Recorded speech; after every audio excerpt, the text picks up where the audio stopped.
स्वदेशी incredible SI news. इसके अंदर घर जाओ घर भेज दिया अंदर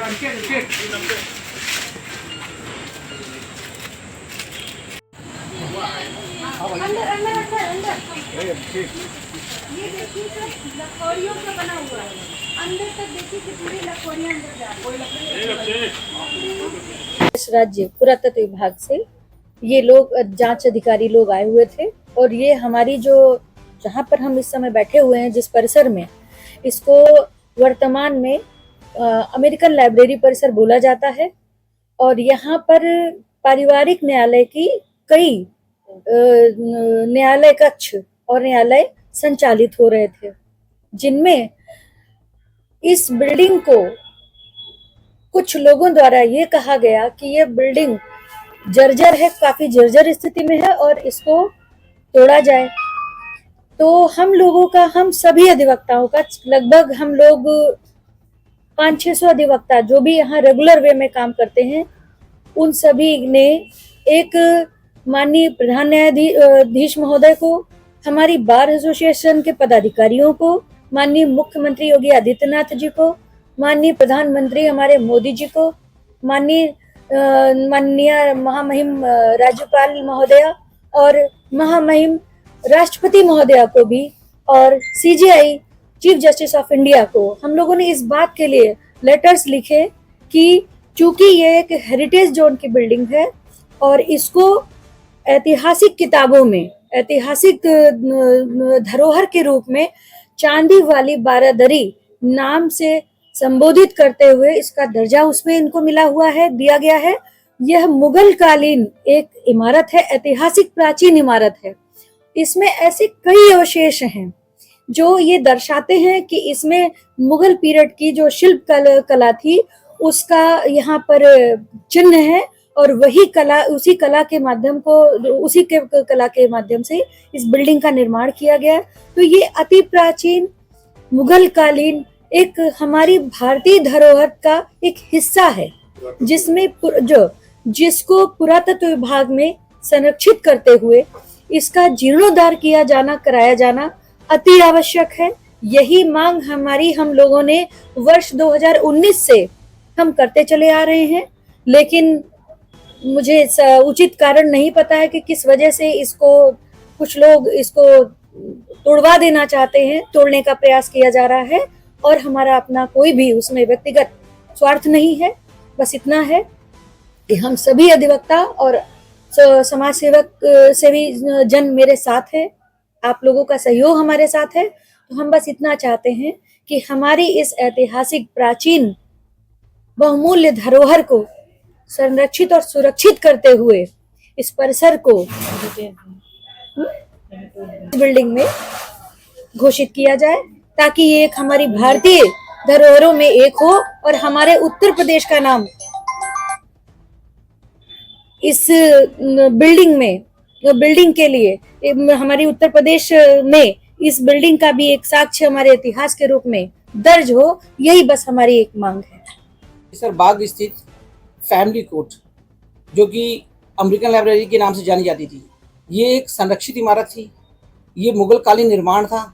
इसको धीरे धीरे करके कुछ पुराने अधिकारियों द्वारा, शासन के द्वारा तोड़कर इसको प्राइवेट यूज में लाने के कार्य होने जा रहा था, जिसपे फैमिली कोर्ट के सीनियर अधिवक्ता ज्योति शुक्ला जी, राजीव जी, नीलम जी और उनकी पूरी टीम इस पे काफ़ी समय से लगी थी कि इसको बचाया जाए, संरक्षित करा जाए, हेरिटेज करें।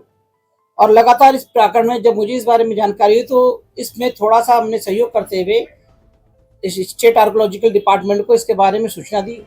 ज्योति जी का और हमारा जॉइंट पत्र वहाँ पहुँचा और उस पर फिर कार्रवाई टीम आई। उससे ये पता चला कि इस निर्माण को जानबूझकर तोड़ा जा रहा था ताकि इस निर्माण को खत्म करा जाए। हमारी आदर्श संग्राम पार्टी इस चीज को लेकर के सरकार को एक इन्फॉर्मेशन दे रही है कि अगर ये निर्माण टूटा तो ये जान लिया जाएगा कि हमारे राज्य में, उत्तर प्रदेश में लखनऊ के इतिहास के साथ छेड़खानी करने में स्टेट गवर्नमेंट भी शामिल है। तो मेरा कहना है कि अगर ये नहीं रोका गया तो यहाँ पे भारी संख्या में लोग आएंगे और लखनऊ के हर नागरिक यहाँ के खड़ा हो जाएगा और इसे बचाने का प्रयास करेगा, और ऐसा होगा तो इसकी जिम्मेदारी स्टेट गवर्नमेंट की होगी। पहले तो मैं अपना परिचय देती हूँ। मैं Neelam Chaurasia advocate, family court bar association की मैं पूर्व महामंत्री भी रह चुकी हूँ। ये जो प्रकरण चला ये 2019 से जो मेन है फॉर्म पर आया था। मैं उस टाइम पे जनरल सेक्रेटरी थी बार की, तो इस पे ये हुआ कि ये इसको डिमोलिश करके बिल्डिंग को इसमें और चीज़ें की जाए, क्या बनाया जाए क्या नहीं बनाया जाए, लेकिन डिमोलिश इसको किया जाए किस पर्पज से ये नहीं पता चला। तो इस विषय में हमने लेटर आपका चीफ जस्टिस ऑफ इंडिया, राष्ट्रपति, प्रधानमंत्री जी को, मुख्यमंत्री, आपके कानून मंत्री, जितना भी हो सका मैंने उसमें लेटर उस टाइम पर दिया था। उसमें क्या हुआ था, उस टाइम पे रुक गया था। अब ये जो आया है, ये प्रकरण फिर आया है, तो ये वर्तमान समय में उसी पे चल रहा है, बिल्डिंग को डिमोलिश किया जाए एनी हाउ। तो बिल्डिंग को डिमोलिश किया जाए, इस बिल्डिंग को आज तक किसी ने ये नहीं बताया कि ये इतनी प्राचीन इमारत है। ये बिल्डिंग जो बनी है लखौरियों से बनी है। इसकी आप मेहराब देखेंगे तो ये मेहराब की नक्काशी आपकी कैसर बाग, आपकी छतर मंजिल, ये आपका जो इमामबाड़ा है उससे संरक्षित इमारत और जो इमामबाड़ा है उससे पूरी ये नक्काशी पूरी मिलती है। इसको आप देखेंगे पूरा ये सारा कुछ मिलता है उससे। ये लखौरी की है। इससे ये पता चल रहा है कि अति प्राचीन इमारत। कई उसके यहाँ पे अवशेष भी मिले, ब्रिटिश पीरियड की मशीन मिली, इलेक्ट्रिक मशीन जो पावर सप्लाई करती थी उस टाइम की, मैसूर करके इलेक्ट्रॉनिक करके मिली। काफी कुछ इसमें मिला। यहाँ ऐतिहासिक कुआं है जिसमें वो लखौरी का पूरा बना हुआ, अंदर देखिए पूरा एस्टेब्लिश है। उसी के ठीक बगल में यहाँ पे कुएं के पास हैंगिंग एक को जो है वो भी था, स्टैंड लगा हुआ था, और हैंगिंग उसको हटाया गया। यहाँ पे पीछे और इस बिल्डिंग के बाहर यानी कि गेट के पास कभी शिलान्यास भी लगा हुआ था, जिसको भी छेड़खानी करके हटाया तोड़ दिया गया है। इस बिल्डिंग को एक बार 2009 में रेनोवेट किया गया, जिसमें चीफ जस्टिस और उसके इनॉग्रेशन के लिए 7 स्टेट जजेस आए थे, जिसका शिलान्यास लगा हुआ है ना, इसका लगा हुआ। उसके बावजूद भी हम लोग कहते आ रहे हैं कि प्राचीन बिल्डिंग है, ऐतिहासिक बिल्डिंग है, इसको बचाया जाए। मगर अब कह दीजिए किस लाभ में, किस लालच में ये बराबर बार बार हो रहा है कि इस बिल्डिंग को डिमोलिश किया जाए। हम लोग ये चाहते हैं, हमारी लड़ाई शुरू से ये है कि इस बिल्डिंग को संरक्षित करके हेरिटेज जोन में किया जाए, इसको रेनोवेट करें, इसे तोड़ा ना जाए, इसको तोड़ा ना जाए। ये हमारी लखनऊ की, उत्तर प्रदेश की धरोहर है। हमारी मुख्यमंत्री जी से, सभी से, जितने भी हैं, यही अपील है उच्च अधिकारियों।